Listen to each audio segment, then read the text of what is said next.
kami dari tim Denmark. Di sini kami akan mempresentasikan hasil proposal startup kami. Namun sebelumnya, izinkanlah kami untuk memperkenalkan diri. Saya Endang Supardi Septianti. Saya Arjen Priyoji. Saya Satyanto Masuda. Eksekutif Summary. Situasi pandemi COVID-19 meruntuhkan kegiatan di bidang usaha yang salah satunya adalah bidang pariwisata. Di negara Indonesia sendiri mengeluarkan kebijakan yaitu lockdown dan juga pembatasan sosial berskala besar atau PSBB untuk mencegah penularan COVID-19. Dengan adanya kebijakan ini, sehingga beberapa kegiatan di luar rumah diberhentikan agar mengurangi penyebaran virus. Di era new normal ini, dimulailah kembali tatanan baru kehidupan pasca pandemi secara berangsur-angsur, yaitu sektor-sektor usaha yang tutup bisa buka kembali dengan cara-cara yang aman dari COVID-19 agar tidak menimbulkan meledaknya suatu wabah. Tak terkecuali beberapa tempat pariwisata yang mulai dibuka dari berbagai daerah, terutama di Kota Semarang. Latar belakang perusahaan. Di sini kami memberi nama perusahaan yaitu Dolankus yang bergerak di bidang sektor pariwisata. Nah, jenis produk yaitu berupa website travel wisata Semarang. Model bisnis yang diterapkan yaitu berbasis digital atau cetak. Tujuan dari perusahaan yang kami buat adalah yang pertama, memudahkan customer dalam merencanakan kunjungan wisata berbasis online. Yang kedua, mengembangkan potensi wisata daerah setempat dengan pilihan destinasi yang beragam. Lalu yang ketiga, memanfaatkan digital marketing untuk memulai usaha serta media promosi jadi lebih luas jangkauannya. Target pasar yang dituju. Target pasar adalah suatu kelompok konsumen yang menjadi sasaran pendekatan untuk membeli atau menggunakan jasa-jasa yang kita miliki. Nah, target sasaran kami adalah seluruh masyarakat Indonesia yang hendak berkunjung ke Kota Semarang. Selanjutnya akan disampaikan oleh Mbak Endang. Yang selanjutnya itu ada analisis SWOT. Yang pertama itu ada fakta. Teknologi yang semakin berkembang di Indonesia dapat dimanfaatkan untuk mempermudah masyarakat untuk mengakses segala informasi. Yang kedua, kondisi masyarakat yang simpel dan praktis. Untuk program strateginya, yang pertama ada memberikan pelayanan promosi yang sopan dan prima. Yang kedua ada melakukan promosi tepat sasaran. Dan yang ketiga meningkatkan kualitas layanan website. Lalu selanjutnya ada weakness atau kelemahan. Yang pertama, kualitas personil yang belum merata serta pengalaman yang kurang memadai. Yang kedua, adanya kinerja yang belum optimal. Untuk bentuk strateginya, yaitu mengupgrade diri, mengikuti pelatihan decoding. Yang ketiga yaitu ada opportunity atau peluang, yaitu mempermudah pembelian tiket secara online karena lebih praktis.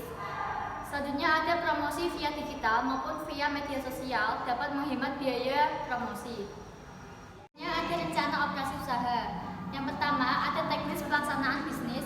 Yang kedua ada rencana tahapan produksi. Yang ketiga ada cara distribusi produk. Dan yang keempat ada pemanfaatan teknologi pada bisnis yang dikelola. Yang pertama yaitu tahap pelaksanaan bisnis, yaitu mencari ide atau peluang yang akan dijadikan bisnis, lalu menyusun apa yang telah dibuat dan menyusun siapa saja yang akan terlibat pada bisnis tersebut. Yang kedua yaitu rencana tahapan produksi, yaitu dimulai dari membuat website yang nantinya memuat beberapa fitur terkait dengan kebutuhan, lalu mencari destinasi wisata yang ada di Kota Semarang dan menetapkan apa saja fitur yang dapat dimanfaatkan. Yang ketiga yaitu ada cara distribusi produk, yaitu promosi yang dilakukan secara langsung kepada rekan-rekan mahasiswa dan lingkungan masyarakat setempat. Dan yang keempat yaitu ada pemanfaatan teknologi pada bisnis yang dikelola. Website tiket wisata dapat membantu masyarakat mempermudah pembelian tiket tanpa proses lama, praktis, serta mengefisienkan waktu. Lalu ada rencana sumber daya alam dan sumber daya manusia. Yang pertama, rencana sumber daya alam. Pengelolaan SDA kami menggunakan bagaimana memaksimalkan pengolahannya agar tetap menjaga ekosistem lingkungan tersebut. Dan yang kedua ada rencana sumber daya manusia. Kami menggunakan 4 fungsi manajemen, yaitu ada planning, organizing, actuating, dan controlling. Sekarang saya akan menjelaskan mengenai rencana keuangan bulan Kus. Pengeluaran yang pertama, modal jangka panjang, sumber pendanaan yang ingin segera dicairkan untuk dimiliki selama dalam kurun waktu 1 tahun atau kurang. Kami membutuhkan 1 set komputer yang senilai 9 juta, yang kedua pemasangan wifi senilai 300.000, jadi totalnya 9.300.000. Selanjutnya modal jangka menengah, yaitu sumber pendanaan yang pengembaliannya berjangka dalam kurun waktu 1-5 tahun. Kami membutuhkan alat administrasi kantor senilai 100.000 per bulan. Yang kedua, akumulasi peralatan kantor selama 5 tahun, yaitu 100.000 dikali 60 bulan senilai 6 juta. Yang ketiga, modal jangka pendek, yaitu sumber pendanaan yang mudah untuk dicairkan, di mana kami membutuhkan biaya promosi senilai 200.000 per tahun. Jadi beban promosi dalam kurun waktu 5 tahun sekitar 200.000 dikali 5 tahun senilai 1 juta. Yang ketiga, kami membutuhkan beban gaji kru, di mana 700.000 per kru. Jadi beban gaji selama 5 tahun 2.100.000 dikali 60 bulan senilai 126 juta. Selanjutnya, analisis pendapatan atau target penjualan selama 5 tahun. Kita ambil rata-rata tiket senilai dengan harga 10.000. Jadi kami mendapatkan keuntungan 20% dari setiap tiket di destinasi wisata. Jadi keuntungannya 20% dikali 10.000 sama dengan 2.000 per tiket. Jumlah destinasi wisata yang kita miliki ada 20 destinasi wisata. Jadi 20 dikali 80 tiket atau 1.600 tiket.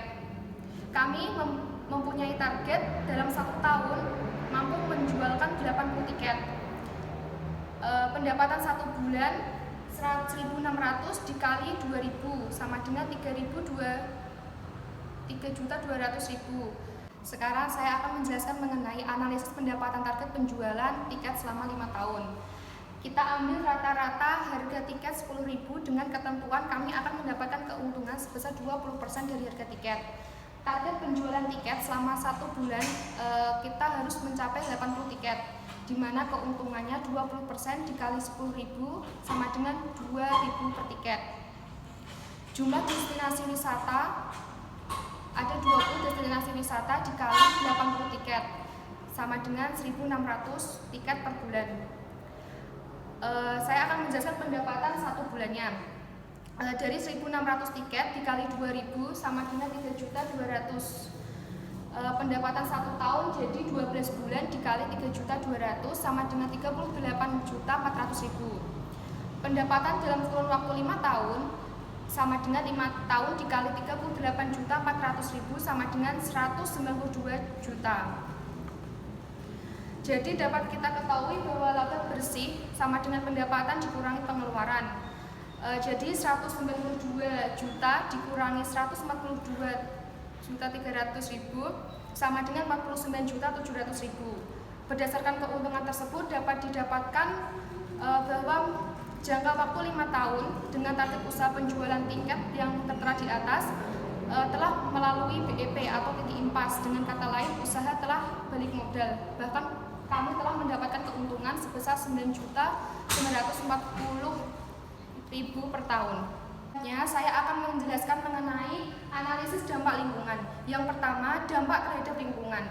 Dampak ide bisnis ini akan berpengaruh pada pengelolaan lingkungan. Dengan adanya ide bisnis ini akan mengurangi limbah sampah karena mampu mengurangi jumlah pengunjung dalam kurun waktu yang lama. Yang kedua, analisis resiko usaha website booking. Adanya website tiket booking ini mampu menjadi alternatif pilihan untuk meminimalisir kenaikan kasus terinfeksi corona. Yang ketiga, solusi yang ditawarkan. Website baru akan kalah saing dengan website yang sudah memiliki fitur-fitur yang canggih.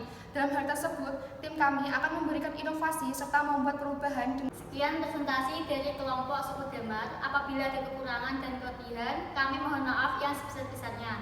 Terima kasih. Wassalamualaikum warahmatullahi wabarakatuh. Bravo, Kopma! Bravo, bravo, bravo!